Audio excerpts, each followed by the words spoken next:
This episode is brought to you by the Financial Technology Report, a leading information source on financial technology companies and solutions. Today, we speak with Alex Lee, co-founder and CEO of Truewind, an AI-powered platform that automates bookkeeping and financial modeling for accounting firms. By focusing on complex accrual accounting tasks such as prepaid expenses, fixed assets, and deferred revenue, Truewind helps firms save time, improve accuracy, and support better decision-making. Alex began his career as an aerospace engineer at Boeing before moving into venture capital, where he worked closely with portfolio companies on financial operations and reporting. In 2023, he co-founded Truewind to bring contextual intelligence to accounting workflows. Backed by Capital, Combinator, and Thomson Reuters Ventures, Truewind has grown quickly, now serving dozens of firms and hundreds of businesses, while continuing to expand its AI capabilities for accountants. I'm your host, RJ Lumba. We hope you enjoyed the show. If you liked the episode, click to follow. RJ Lumba is the executive chairman of Market Insight Media and the managing partner of GrowthCap. He is the host of Great Entrepreneurs, a podcast for driven entrepreneurs and business owners.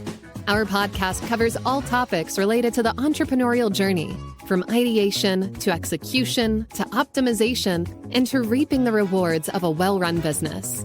In the minutes ahead, we'll share with you unique insights and tactics from some of today's most accomplished and inspiring entrepreneurs.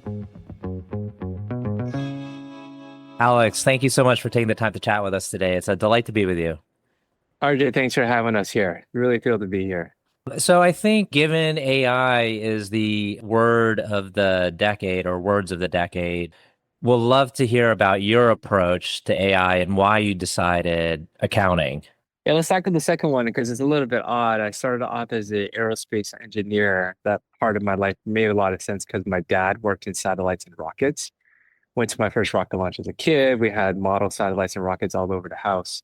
And so when I went to study aerospace engineering, went to work at Boeing, my dad was as proud as could be. And then I decided I wanted to get into the world of finance. I went to business school, went into venture capital. That's when my dad started telling his friends, I think my son does something in finance. But as a VC, I spent a lot of time working pretty hands-on with our portfolio companies. I would help out with the board reporting, the budget versus actual, and even got my hands dirty with some of the monthly close items. And from that experience, when you really feel it with your hands doing it day to day, I could see the dots connect as to a better way to do things. So this is actually my second technology startup. First one was a company called Blue Light that was backed by YC in the Winter 21 batch. I love YC so much, I decided to go through it again and give them 7% of my company once again. Phenomenal experience. I only have good things to say about YC.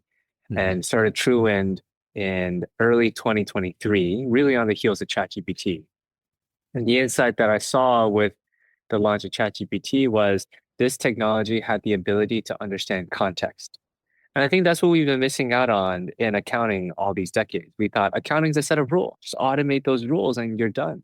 But we know that's not the case. You can buy a hotel room from the Hyatt Hotel, but you can also buy meals and gifts from the Hyatt.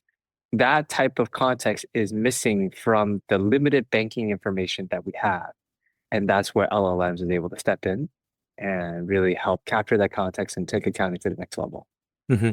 Now, are you selling into accounting firms? Are you selling into the accounting function within corporations? Who's the right client for you? We sell to accountants. Accountants are our users. And so whether an accountant lives at an accounting firm or in-house in a team, they both work. Our bread and butter for most of this year has been selling to accounting firms. That's our current focus. Mm-hmm. But that doesn't mean we don't sell to internal accounting teams as well. That's a meaningful portion of our business too. But most of our time has been centered around the top 500 accounting firms in the US. And so they would use your solution to better track the detailed line items related to each of their clients? I think that's a good opening, and I'll dive into it a little bit more. Our worldview is you have your general ledger on one side, that's your QuickBooks Online, your NetSuite, Sage Intacct, Xero, SAP, etc.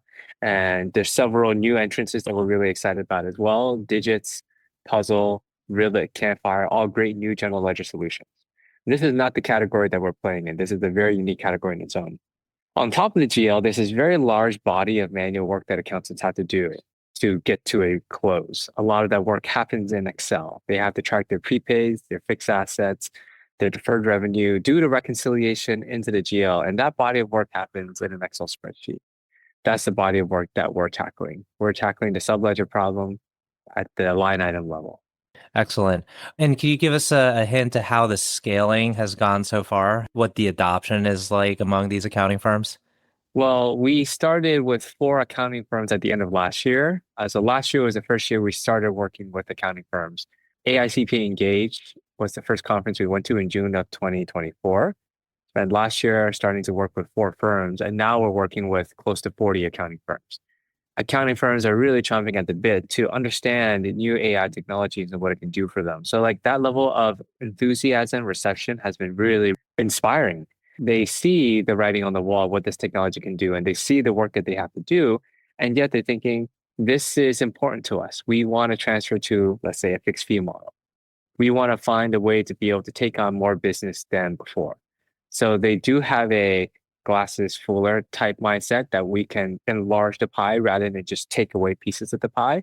And they see artificial intelligence as a mechanism, as a means to get to that outcome. We went to the Engage conference earlier in June, and also Scaling New Heights also in June. So Las Vegas and Orlando was a busy month. And the number of new solutions that are out there and accountants that are walking around to every solution trying to understand what's going on, that's the enthusiasm that there is. I think the challenge is there are so many solutions. So how do you make sense of what you need?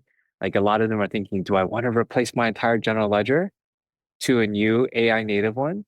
Or do I want to look for something that can sit on top of my existing general ledger and still unlock some of the powers of AI? I think those are some of the challenging decisions that accountants need to make, but the reception of it is there.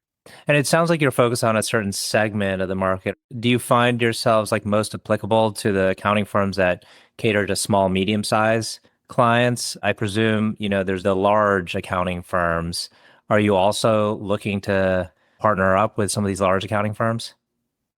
The product that we have developed works best if you have at least 5 accountants. And the reason is some of the workflows and tasks that we're tackling, you tend to address once you kind of build out the team a little bit more. So our bread and butter has been working with a lot of mid-sized to large accounting firms. We've worked with several top 100, many more in the top 500. And the clients that they deal with ranges anywhere from a small client up to a large client as well. That we have not been as partial to, that we're able to be flexible. But the size of the accounting firm is really our focus. That's kind of where we draw the line. Got it. And then is the idea also that you would expand into offering other solutions once you're in with your client base, or are you focused on one specific task with each of your firms? I think it is our responsibility to continue broadening our offerings. And I think the reason is because accountants or like the CFO category in general, they don't want to buy point solutions. Yeah. They already have the greatest point solution of all time, Excel. Excel is a phenomenal point solution for everything that you need to address. And despite what people may say about needing to get off Excel, I think Excel is one of the greatest pieces of software ever created. My team might be on Google Sheets for stuff. There's just shortcuts that I know in Excel, and I will always use Excel. Mm-hmm. And so with that said, there needs to be an end-to-end mindset. And it's hard in software because you can't build everything end-to-end. There's just so much to build, but we're going to move in that direction. We've built enough that accounting firms love using us, and we're going to add on the next thing. Then we'll add on the next thing, the next tangential thing that makes sense for the accountants. And our goal is to give them a digital accountant that can do a lot of the day-to-day work to help you get to a close faster each month. Mm-hmm. Given that this is your second startup, what's one thing you learned from founding a company the first time around that you were able to then bring to your second go at this? I have a couple of layers of answers to this. The first one, I think the first time I was like trying to play founder, trying to play CEO, like just trying to do the things that other people are doing. Like we're supposed to raise money, we're supposed to get a design partner, we're supposed to hire someone, supposed to get an office. But none of that like drives towards the key levers, the few levers that really drive business value. In the early days, it's do you have product market fit and do you have customers that want your product? And those two things go hand in hand. And anything else that you think of outside of that is not driving to the highest leverage points of your business. Hmm. So I'd say that's the first thing. Like there's now second time around, a lot more brass tacks. And be like, that doesn't matter. That doesn't matter. Because it's easy to bring ideas to the table. The thing is prioritizing which ideas actually matter or not. So very brass tacks. Those things don't matter. I'm sorry. Let me tell you why. And let's focus on the things that really do matter. The second thing that I would say is when you start, it's a 2-person company. Now we're 30 people. What I've experienced is it doesn't get easier. I've always heard that it doesn't get easier, the problems just get bigger. And I didn't really get it until now, where I think about my experience day to day today to my experience 2.5 years ago. It doesn't get easier. In fact, the feeling does get harder because the problems evolve and change. Now, with that said, I would rather have today's problems any day of the week than the problems 2.5 years ago, right? Like we played that game, we figured out the answer, and now we're into this game, but it does get harder. And so your individual ability to learn and grow is the most important thing. And it's not just for me, but it's for all of my key lieutenants. I tell all the key people who report to me, make sure you have a coach. I have a coach for the things I need to work on. You should have a coach too to work on the things that you need to work on so that not only are you who we need you to be today, but you will be who we need you to be in a year from now and then 2 years from now. And that's how you continue growing with the company as the company grows. Because very often you get things right, the company is going to grow faster than you as an individual can. Like there's something very unnatural about the way startups grow, and you got to be able to keep up with that. Hmm. Would love to hear a little bit more about how you went about finding the right coach, because that's an important relationship because, this is the person that you're presumably bouncing some thoughts to and you're listening to their advice, so they should be a good sounding board. How did you go about finding a good coach? I guess the usual ways that people go about recruiting, which is inbound, outbound, and referrals and everything in between. You don't take anything out because you need to have enough coverage. The things that I was looking for were number one, do they have deep expertise in the specific thing that I want to work on? Hmm. And number two, do we have chemistry? I used to be part of a corporation where they would just kind of match people up in mentor-mentee programs. And those things always fail because you're trying to force chemistry in something that should come about a little bit more naturally. Hmm. So the way I did it, let's say I needed to work on sales or I need to work on marketing, or now like I need a CEO type coach. You need to talk to a lot of different people because the first thing you need to calibrate is what excellent coaching looks like. So I reached outbound to a lot of people. I posted on YC has an internal forum on the forum. Do you work with a sales or marketing coach or a CEO coach? Any recommendations? I asked my investors. As many ways as you can get 10, 20, 30 conversations on the calendar to be able to understand what excellence looks like. Then from that, I'm able to say, all right, I need to work on ABC things. This person offers that skill set. So the specific example was I wanted to learn more about enterprise sales and how to navigate the maze of an enterprise. I met dozens of people, and ultimately the person I went with, he came in by referral. A buddy of mine was also a founder, was working with him, had great things to say. We had a conversation, really hit it off, and he really helped guide me through, all right, this is how you multi-thread. When this person says this thing, this is what it means. Okay, after this conversation, this is how you go address the next thing. That's how I went about finding a coach for that. And throughout those conversations, we found that we had a lot of chemistry. Even though I don't work with them day to day on sales stuff now, I still text them, we still text, and we still talk here and there. Uh-huh. Critical piece to ensuring the success of a startup is the team. I guess it's the core team, leadership team, and then the expanded team. Have you found that you've had a high success rate with choosing the right team? Yes and no.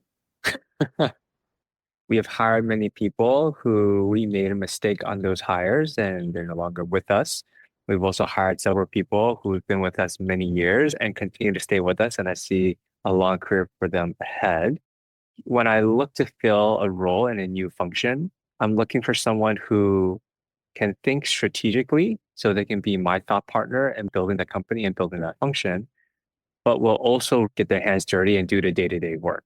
Hmm. So I'd like to find somebody who is seasoned enough, but not too seasoned where they're only a manager. I don't need a manager who waits for the phone to ring. I need an IC who's going to go and get work done, but has the strategic thinking of a manager and executive. Hmm. That has worked well for me in like at least placing that first role.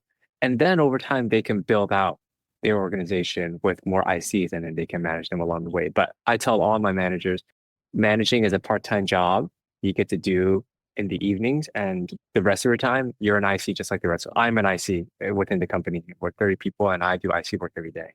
Is there something, a trait, or maybe experience, or just a track record you can find in someone's background or resume or during an interview, which you found to be a key clue into whether that person would be a good team member? Not really. It's kind of been all over the board. I mean, on one hand, I might say someone who spent a lot of time in a particular function, whether it's engineering, sales, they were IC and then they became a manager, and maybe they stayed a manager or they went back to being IC. But I don't think that we have a high confidence in the correlation, like the data that correlates the two. Mm-hmm. The best evidence ultimately comes from working with someone or doing reference checks. So on those two, we do like to encourage either work part-time with us on a trial basis so we get to know each other. You get to feel what it's like to work with me. I get to feel what it's like to work with you. And I get to see your problem-solving skills in action and see your work product in action. And if that situation doesn't allow us to do something that's involved in that, let's do like a deep case study where I'm going to break down one key problem that we're working on right now. And we'll just do it like a project basis. You solve this, you interview with us, present it to the whole company so everyone can kind of see what the quality of work actually looks like. That's number one. And the second thing is reference check. We reference check everyone that we hire. I certainly do with everyone who reports to me. That has been the second most powerful thing. Sometimes you have to read between the lines a little bit on reference checks because they try to give you people who are saying good things. But we also try to back channel between everyone in the company and our investors. We probably know someone who knows someone who knows someone that we can do a back channel reference check on. Last two questions. One is, can you tell us about a person who has had a profound influence on you? There are many names that I can think of. This person I actually texted very recently. His name is Steve. He's a director at Boeing. He was never my manager, but he was a mentor to me. And so to the earlier point that we talked about coaches and mentors, he was further along. He understood things that I didn't. And we had great working chemistry together. I sent him an email saying, like, the greatest gift you can give somebody in their 20s, just starting off in their career, is to believe in them. And he gave me that gift. He believed in me for reasons I still don't know or understand, but he believed in me, and that gave me the confidence to go and try the next thing. So I sent him a note recently. He replied, which is a really, really nice moment. That's what I would say to that question. Excellent. Last question. Can you tell us about a charity, cause, or other endeavor that you're passionate about? There's a nonprofit organization in Vancouver, Washington, not Vancouver, Canada, Vancouver, Washington, which is like 2 hours south of Seattle, but like 30 minutes north of Portland. So it's right on the border. Mm-hmm. The organization is called Course for Kids. They work with high schools and university sports teams to fundraise and then go to a developing country to build a basketball court in one of the rural neighborhoods. And the thesis is sports has a way of bringing people together that anything else couldn't do. Like sports just has a way of bringing communities together. And so I actually led 2 trips back in 2013, 2014, and then 15, 16 was the other. We went to the Dominican Republic for the first year, Costa Rica for the second year, I believe. And it's a week-long trip. We fly in, we hop on a shuttle, drive 2-3 hours, we stay with the community, and then we shovel cement day and night to build out a perfectly paved basketball, volleyball court for kids in the community to use for many years to come. Excellent. Alex, I want to thank you again for taking the time to chat with us today. It's been a wonderful conversation. Thanks, RJ. Really enjoyed it. Thanks for having me here.